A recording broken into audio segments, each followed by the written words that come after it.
Selamat pagi, bertemu lagi dengan Ipan dalam mata pelajaran ekonomi. Bagaimana kabarnya anak-anak sekalian? Mudah-mudahan dalam keadaan baik. Baik, kali ini kita akan membahas tentang akuntansi ya.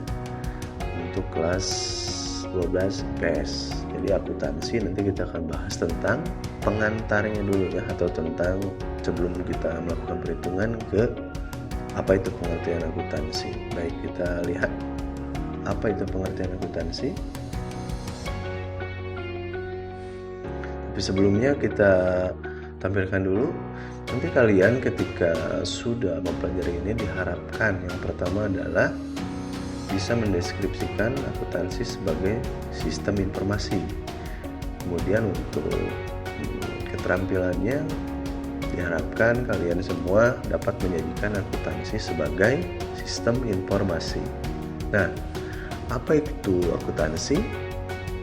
Akuntansi merupakan suatu proses pengidentifikasian, pengukuran, dan pelaporan informasi ekonomi yang memungkinkan adanya penilaian dan pengambilan keputusan yang jelas dan tegas oleh mereka yang menggunakan informasi tersebut.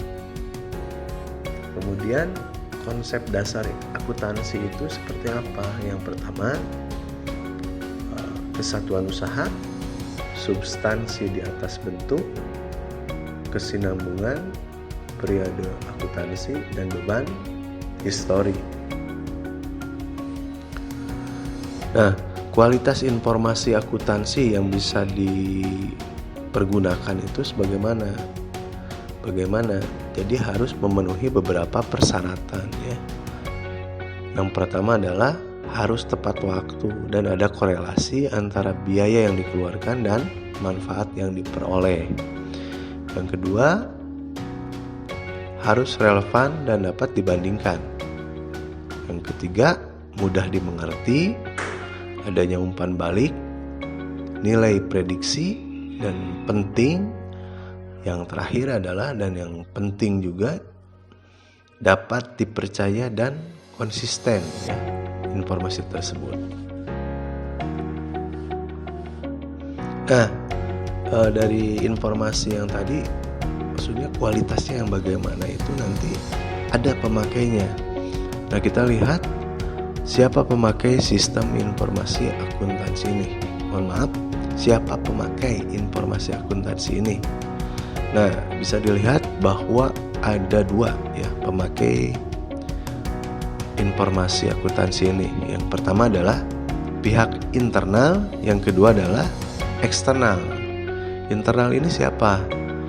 Pihak yang berhubungan langsung dengan operasional perusahaan, yaitu seperti karyawan dan direksi dan lain sebagainya. Nanti kita bahas di slide berikutnya. Yang kedua ada pihak eksternal.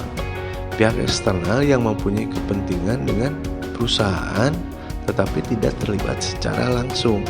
Nah, kita lihat siapa saja nih pemakainya. Yang pertama, di internal itu biasanya ada pimpinan perusahaan dan manajer perusahaan. Pimpinan biasanya dalam pengambilan keputusan dan manajer juga memerlukan informasi akuntansi ini. Selanjutnya ada eksternal, yang memakainya siapa nih? Yang pertama ada investor atau pemilik saham. Jadi orang luar perlu melihat laporan keuangan untuk berinvestasi. Yang kedua ada kreditur atau bank, biasanya dalam pemberian kredit. Yang ketiga pemerintah berkepentingan untuk melihat biasanya dalam hal pajak yang akan dipungut. Selanjutnya ada karyawan. Dan yang terakhir ada masyarakat atau pelanggan. Baik, itu merupakan pemakai ya informasi akuntansi. Nah, di dalam akuntansi ini ada profesi ya. Profesi akuntansi ini secara umum ada 4. Yang pertama ada akuntan perusahaan, ada akuntan pendidik, ada akuntan publik, dan akuntan pemerintah. Baik, kita lihat dulu nih. Ada beberapa akuntan perusahaan itu apa sih atau siapa? Akuntan perusahaan itu biasa disebut dengan akuntan internal, ya. Ini biasanya mereka ini bekerja di suatu perusahaan atau organisasi yang bertugas untuk mencatat transaksi keuangan dan menyusun laporan keuangan biasanya. Kemudian ada akuntan pendidik. Akuntan pendidik ini siapa? Akuntan pendidik adalah akuntan yang bertugas dalam mendidik di bidang akuntansi, melakukan penelitian, pengembangan di bidang akuntansi, dan menyusun kurikulum di tingkat satuan pendidikan. Seperti itu. Selanjutnya ada akuntan publik. Akuntan publik adalah akuntan biasanya yang telah memperoleh izin dari siapa? Dari Menteri Keuangan untuk memberikan jasa akuntan publik dan wajib menjadi anggota Institut Akuntan Publik Indonesia, ya, seperti itu. Kemudian yang terakhir, akuntan pemerintah. Siapa akuntan pemerintah ini?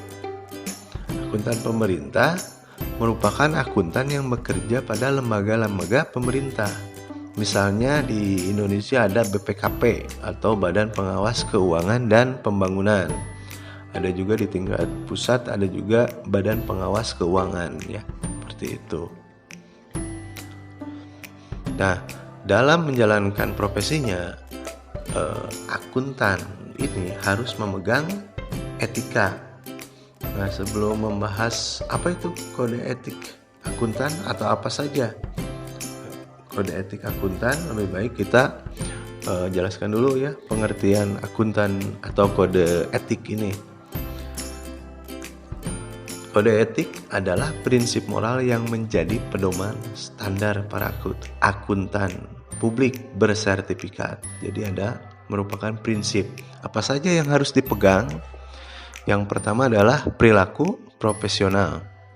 Kemudian ada tanggung jawab profesi, ada standar teknis, ada kepentingan publik, ada integritas, ada objektivitas, ada kompetensi dan kehati-hatian. Seperti itu.